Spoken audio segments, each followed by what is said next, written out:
Hello. In this lecture, we will apply variational method to helium atom system. Previously, we have learned about the variational method, its methodology, and we have applied it to hydrogen atom system. But as hydrogen atom systems is exactly solvable, so it will be of much interest to apply it to multi-electron system. Helium atom is such a system. It is the simplest multi-electron system. So our main objective is to apply variational method to helium atom system to get its ground state energy.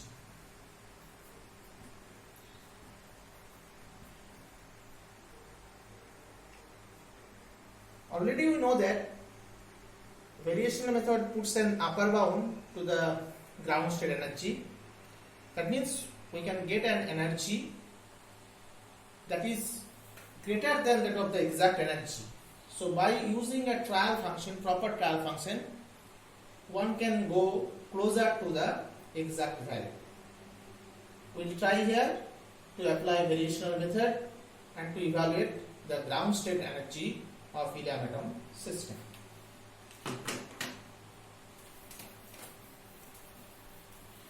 Now the Hamiltonian for hydrogen atom system, rather helium atom system, can be represented as, this is the Hamiltonian for helium atom system, minus h cross square by 2m, as there are 2 electrons, so coordinates of 2 electrons, minus z square 1 by r1 plus 1 by r2.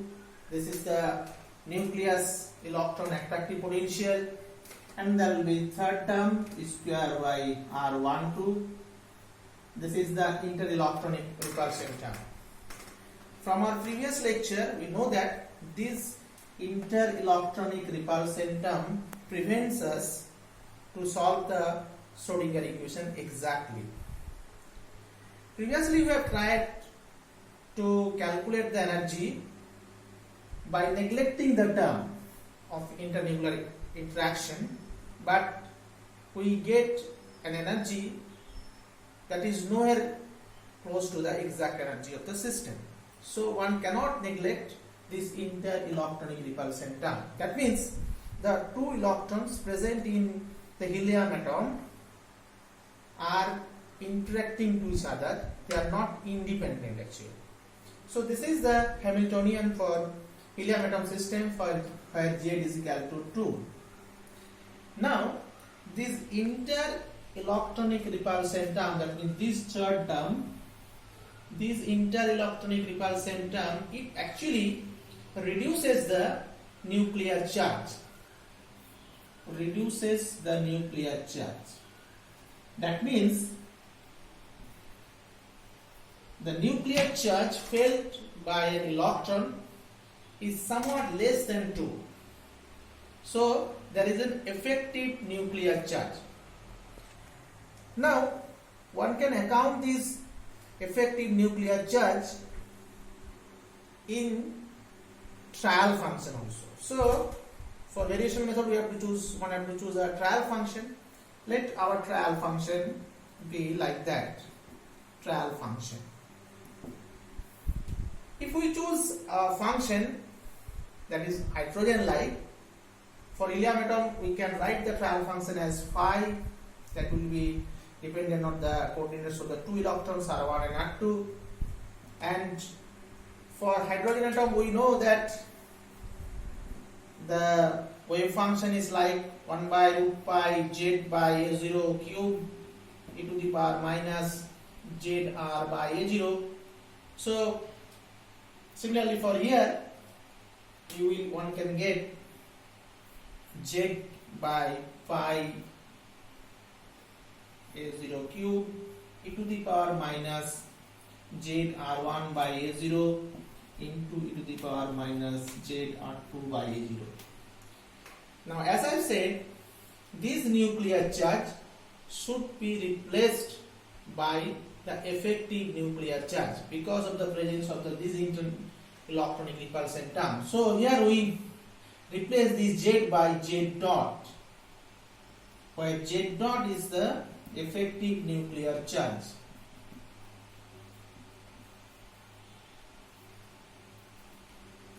And also Z dot is our variational parameter. So we can vary this Z dot. So this is our variational parameter.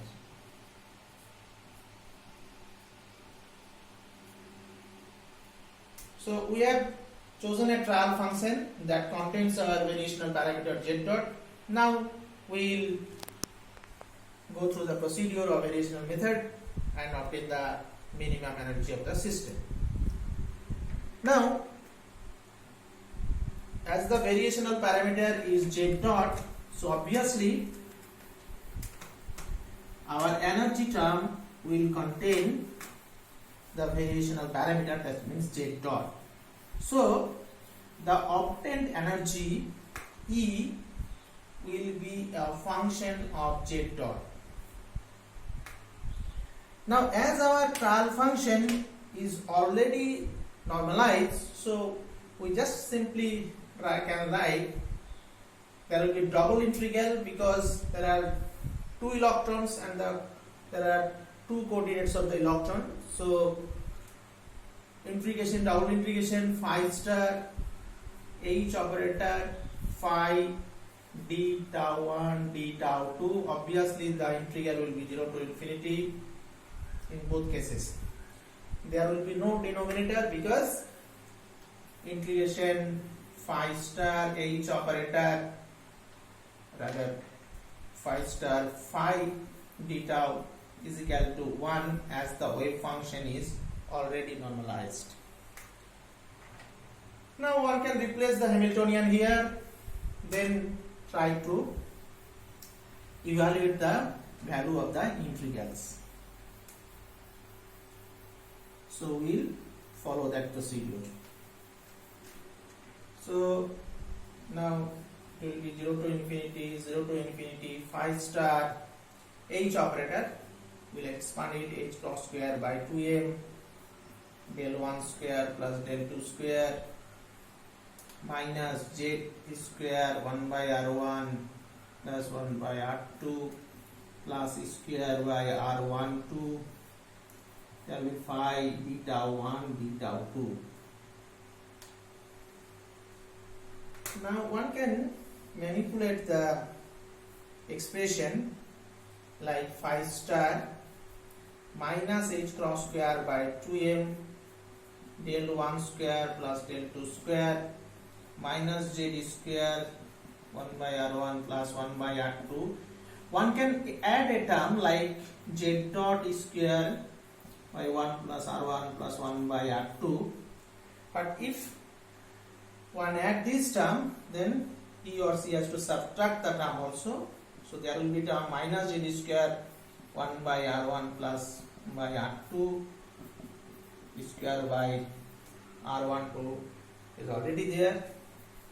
Phi d tau 1 d tau 2. Now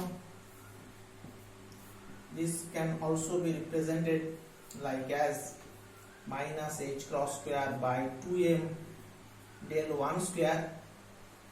One can take the potential energy for the electron 1 here also, Z dot square by R1. Similarly, we can write minus H cross square by Pm del 2 square minus Z dot square by R2, and the remaining term will be like Z dot minus Z dot minus Z square 1 by R1 plus 1 by R2 plus square by R1 2 phi d tau 1 d tau 2. Now these two terms, these are separate one electron Hamiltonian, and we know that it satisfies the Schrodinger equation.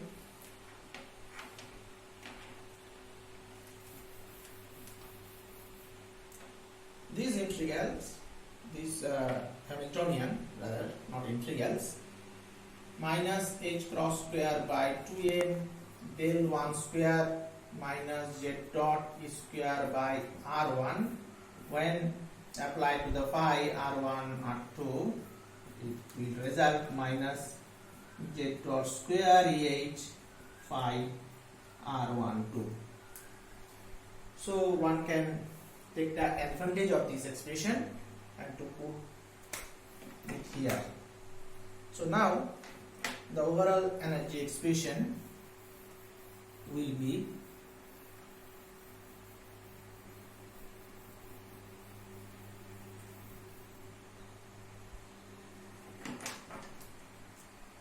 Ez dot will be 0 to infinity phi star. When this Hamiltonian operates with the function, then it will result minus z dot square h. Another, this term will be for this Hamiltonian, so another minus z dot square h. There will be this term as it is, z dot minus z square 1 by r1 plus 1 by r2 plus square by r12 phi d tau 1 d tau 2. So this is simply phi star minus 2 z dot square h, and the remaining term will be as it is, square 1 by r1 plus 1 by r2 plus square by r12 phi d tau 1 d tau 2. So there are three separate integrals. This is the first integral, this is the second, and this is the third. So we will evaluate the integral separately.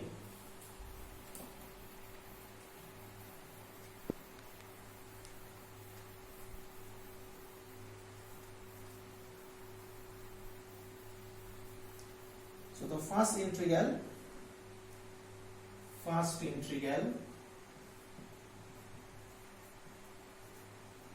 is 0 to infinity phi star minus 2z dot square ph phi d tau 1 d tau 2.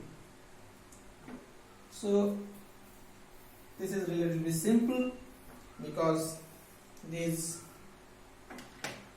minus 2z dot square h term will come out, and phi star phi d tau 1 d tau will be equal to 1 as it is already normalized. And now the second integral. This will be 2z dot square h. Now second integral.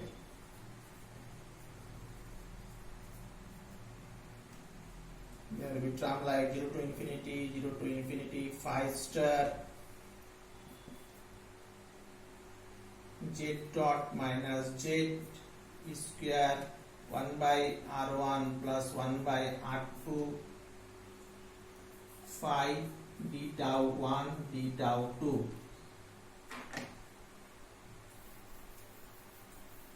So z dot minus z into square, this will come out of the integration, and one can write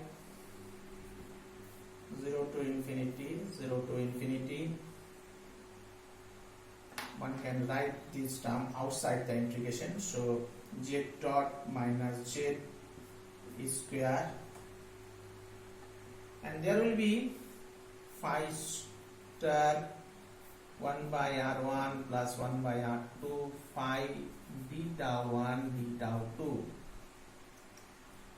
Now we can, it's basically an average integral,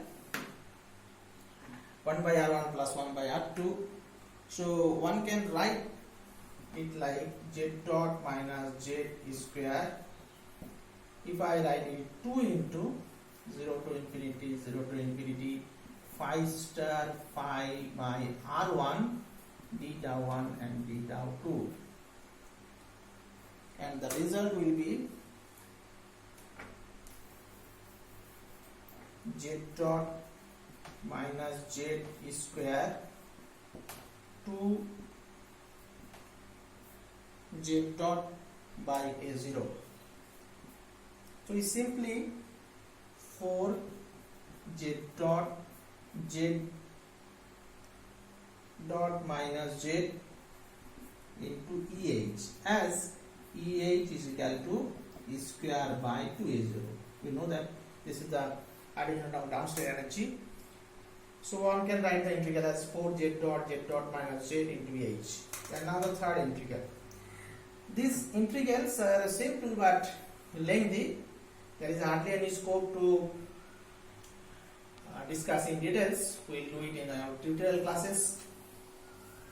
Third integral. 0 to infinity 5 star e square by r1 to 5 d tau 1 d tau 2, and the integral will be 5 by 4 z dot into EH. So separately we got the three integrals, and now we can get the total energy by summing the three integrals.